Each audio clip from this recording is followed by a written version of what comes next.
1 Corinthians 13, sometimes called the love chapter, is probably the best known passage in the whole book and arguably one of the most well-known passages in the entire Bible.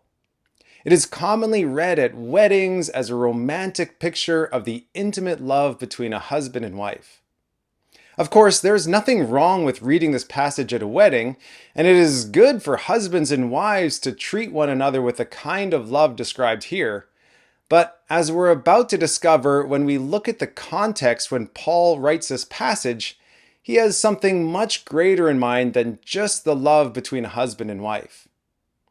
While this chapter does stand nicely on its own, it's important that we see it in both its literary context and historical context.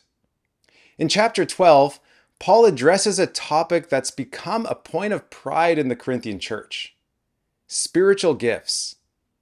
In our first video on the background of 1st and 2nd Corinthians, we looked at the prideful and competitive culture of ancient Corinth. The Corinthians sought to show their superiority over others through their wealth, their elite social status, or their prestigious education. When they became Christians, this same competitive behavior followed them into the church. They felt the need to show themselves at a higher level of spirituality than others in the church. One of the ways they did that was through the pursuit of spiritual gifts. Those who could demonstrate the greatest spiritual gifts were the most esteemed of their community. But while Paul does command them in 1 verse 7 that they are not lacking in any spiritual gift, in chapter 12 he addresses their wrong attitudes towards spiritual gifts. God gives spiritual gifts not for the purpose of setting apart those who are the most spiritual among them, but he gives them a variety of gifts to serve and build up and edify one another.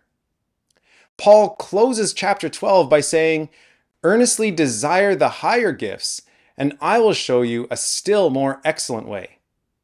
Put another way, it's good to aspire to have the greatest spiritual gifts. However, if you want to be truly spiritual, then there is a better way. What is the better way? The love he describes in chapter 13. The love he describes is not exclusive between a husband and wife. This love is also not opposed to the spiritual gifts he described in chapter 12. This love is not a feeling that we get inside that can fade with time. This love is a choice, every day, towards everyone.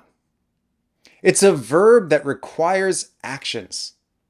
The actions that stem from this kind of love do not have personal benefits as a goal, but only seeks the personal benefit of others.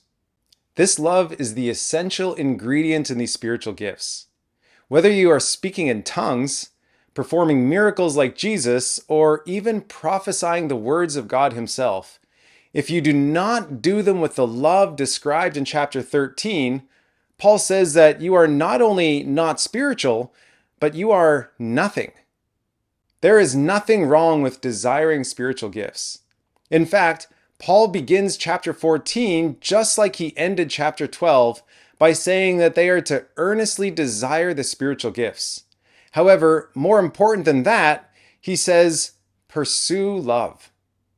The Greek word for pursue is a pursuit that is relentless and never stops, no matter what obstacles come in the way. This is the foundation that makes every spiritual gift have its greatest possible effect. Not to make yourself great, but to make others into who God has made them to be.